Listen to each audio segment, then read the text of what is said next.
Our story begins in a world where a Cold War has been going on between the two big countries of Westalis and Ostania. Daylight assassinations and spying are common in this world where these two countries continue to try to meddle in the political affairs of each other. However, one day, the diplomat of Westalis is killed in an assassination. The higher-ups at Westalis figure that this is the work of the far-right party of the East, which is planning to take over the government there and launch an actual attack on Westalis, a full-out war. They are left with only one option, and no, it's not to start a war before they do. That would be too easy. The officials decide to let their very best agent deal with extracting information to somehow stop the war. The agent is Twilight. Twilight is one of, if not the best spies in the entire world. His reputation exceeds himself as the master of disguise. His spying skills are unmatched as well. James Bond doesn't even compare when it comes to this legend. Twilight can switch to 100 faces, has survived countless wars, and stopped many as well. And the most important of all his skills is that he puts his mission before anything else. Heck, it doesn't even take him a second to break up with his girlfriend, who was thinking about marriage. Recently, Twilight finished acquiring some confidential pictures of the minister from his blackmailers. He had been living as Robert during this time, but as soon as his mission is finished, he burns all the papers linking him to that name, cuts off all his ties, and heads out to the next mission.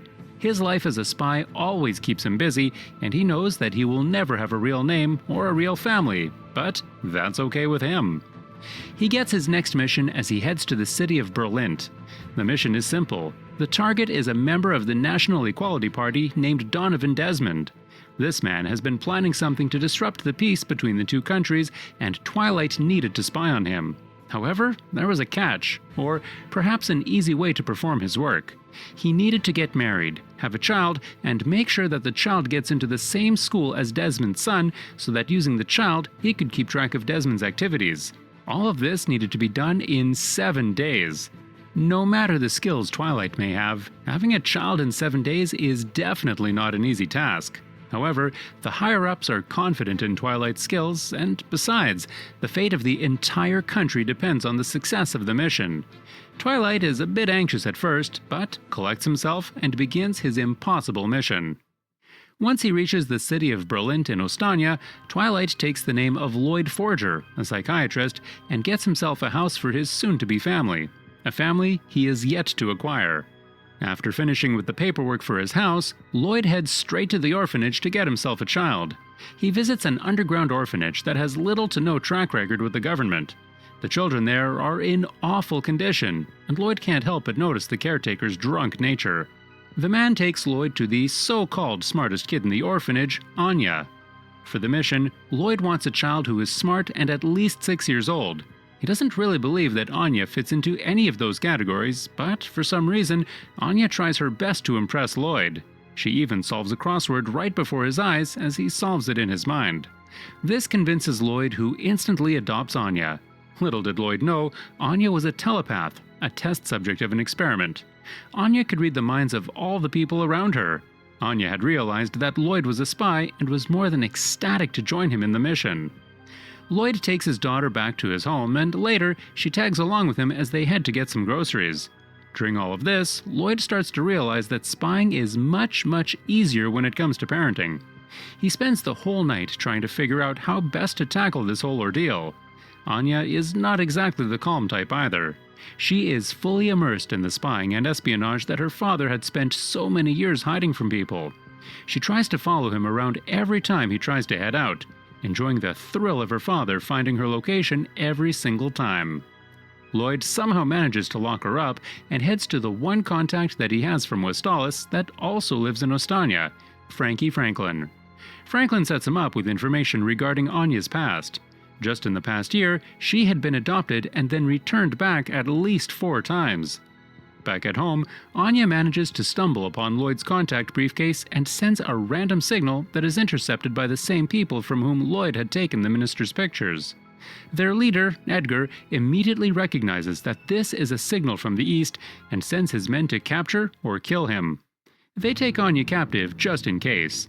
Lloyd gets home and manages to subdue the 2 men who are there quite easily. He then rushes to the location where Anya is held captive. Lloyd disguises himself up as one of the goons and skillfully swipes away Anya while the other goons are distracted. He leaves her outside and then goes back in. Lloyd then points a gun at Edgar's head and threatens him that if he ever came after him again, he would not only kill him, but his wife and his little daughter. He then walks outside in his real form like a badass. The father and daughter then decide to switch houses just before the entrance exam to the prestigious Eden College. Both of them have come a bit closer to each other after the last incident. The entrance exams finally begin, and Anya obviously has no idea what she can do to pass. She tries to read the minds of others around her, but the rest are as clueless as her. With no other choice, she guesses all the answers. However, she lucks out. Anya passes the entrance exam to Eden School. Elsewhere in the same city, a young 27-year-old female, Yor, is troubled by her lack of companionship. It isn't that she wants to get married, just recently the government has started to prosecute a lot of single females believing them to be spies. Yor just doesn't want to leave her day job in the city council because someone thinks that she is a spy. That day, her friends call her to a house party, and Yor agrees. She even lies to her brother, who lives in a faraway location and is her only living family member, that she will be going to a party today with her boyfriend when he inquires if she had settled down or not. The idea that she had to find a boyfriend before the party troubles her throughout the day. However, that is not the only secret she has kept from her brother. While Yor might not be a spy, she is, however, an infamous assassin named the Thorn Princess. She is a contract killer who works for various secret organizations to murder people for the greater good of the country. This is why she needed to maintain her reputation as a normal worker in the city council as well. Back at his home, Lloyd and Frankie scour through several hundred reports to select the perfect wife for Lloyd. Lloyd does have the option to hire a spy from his country, but decides it's better to use someone who doesn't know about his mission. After being unable to select someone, he takes Anya to the local tailor's shop. There, the two stumble upon a troubled Yor who had come there to get her dress for the party.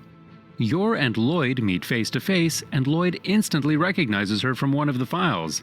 For any normal person, his look would have meant nothing, but Yor realizes that he was looking at her and asks him why he had been staring at her. The sharp spy quickly makes up an excuse that he was looking at how beautiful she was. They both blush for a while, and Yor believes that maybe she can get Lloyd to be his fake boyfriend for a while, with Lloyd thinking something similar. However, when Yor sees that Lloyd is with his daughter, she immediately regrets her thought. She didn't want to kill anyone's relationship for her own selfish needs. Anya gives one look at Yor and realizes that she was an assassin. An assassin mother and a spy father? She would not want anything more than that to happen.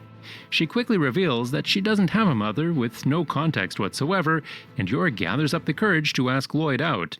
She does tell him that he only needs to pretend to be her boyfriend, and in exchange, Lloyd asks her to be Anya's mother for the interview coming up at Eden College. They both agree, and Yor asks Lloyd to meet her the next day for the party. The next day, however, some spy business comes up, and Lloyd cannot make it in time for the party. Yor is disappointed, but doesn't blame Lloyd. She goes to the party alone and is immediately taunted by her jealous so-called friends. However, Lloyd arrives just in time, bleeding and tired. He makes up an excuse that his patient had gone ballistic on him during therapy. He promptly declares himself as the husband of Yor and takes her out of the demeaning party. Outside, the two are faced with the goons Lloyd had been dealing with earlier, but the two deal with them easily. Lloyd is surprised at Yor's skills, but doesn't so much as suspect her of anything. Some spy he is. The next day, Yor, who is now a part of the Forger family, moves in with Lloyd. And so the most chaotic family filled with lies and deceit is then formed. Father a spy, mother an assassin, and daughter a telepath. Since their marriage is only for show to others, Yor and Lloyd have separate rooms in the house. Lloyd has also made Frankie prepare a fake marriage certificate that had a date of 1 year earlier so that they would be clear of any suspicion. The family for the mission was finally complete. After Anya shows Yor around the house, Lloyd sits them both down for a test mock interview preparation. Very soon, Eden College would be calling all the parents and students for an interview to finalize the admission process, and he wants them to be prepared for it. However, the more he questions them, the more he realizes that his new family is hopeless. Frustrated, Lloyd decides to take the family outside for some fresh air. They visit the local restaurant and even the tailor for some new clothes. Lloyd is troubled by the fact that he cannot get his family to become what he wants them to. He even begins questioning his judgment, but realizes that it's best to take things as they come. He couldn't doubt his abilities now. On their way back, Lloyd and Yor even manage to subdue a thief. Even though they want to keep a low profile, the two can't stop themselves from helping the people around them. Over the next few days, the family prepares rigorously for the upcoming interview, and the day finally arrives. Yor, Lloyd, and Anya reach the school in time for the interview. Eden College is a prestigious school where only the best or the wealthiest of students study, which includes the children of Lloyd's target, Donovan Desmond. The school is known for its harsh judgment of parents and students when it comes to the selection process, and it was imperative that the Forger family performed its level best. Immediately upon entering the school, Lloyd realizes that they were being watched. The judgment had begun even before the interview. As several families enter through the front gate, a group of teachers led by Henry Henderson are judging the families and quietly eliminating any family that performs poorly, looks extra nervous, or is suspicious. Henry has one main point he considers: elegance. He is a fanatic for it. For Henry, if a family has elegance, they deserve to be in Eden. If not, they deserve to be dead. As they walk in, Lloyd and his family pay their respect to the creator of Eden School. Henderson notices their elegance and immediately calls for his fellow teachers to pull up Anya's file. He looks at the awful handwriting and the test papers she had given in, which she had barely passed. Henry is disappointed at his earlier judgment and quickly makes up an arrangement to make sure the family's folly is discovered. First, a child stuck in the gutter asks for Lloyd's help and ruins all of his clothes, but the family has come prepared with a spare pair of clothes. What elegance is all that Henry can think of, but he isn't convinced yet. He then releases all the animals and sends them directly their way, which Lloyd and Yor again deal with quite quickly. Their clothes are once again dirty, but there is nothing to fear. The Forgers have not one, but 2 pairs of extra clothing. At this point, Henry is weirdly aroused somehow by the amount of elegance he sees in the family. The first part of the test was over, and Lloyd can't be more relieved. He had saved entire nations, thousands of people, and stopped nukes, and yet he believes that the last few minutes were the most stressful moments of his life. However, everything was going on as planned. At this rate, Anya would be enrolled in the school without a doubt. The actual interview then starts, but it doesn't turn out to be as Lloyd has expected. He knew that Swan, one of the interviewers, was going to cause some trouble with the questions, but he hadn't expected him to lose control over it. When Swan starts berating Anya and his new wife, Yor, for some reason, Lloyd cannot control it. Lloyd, aka Twilight, who has always kept his job before anything else, suddenly felt a sense of responsibility towards them. He loses his cool and slams the desk before them so hard that it breaks. He excuses himself and leaves along with his family. When they reach home, though, the realization hits. Lloyd's whole plan was now in jeopardy. The whole family is distraught. They all know that there's little hope that Anya will get into the school now, and yet they lie to themselves that perhaps everything will be all right. No one can believe what had just happened, especially Lloyd, who had thought that he could have never been the cause of his own demise. Regardless, the family tries to convince each other that Anya will get admission into Eden School. Soon the day of the result arrives, and the whole family heads to the school to check the results. Their path is filled with various bad luck. First, a full black cat crosses the road before them, and then Anya steps on poop. The family still tries to convince themselves that these things don't mean anything until they reach the school. Anya had failed. Despite them not having any doubt that this could happen, the family still feels down for their months of effort gone to waste.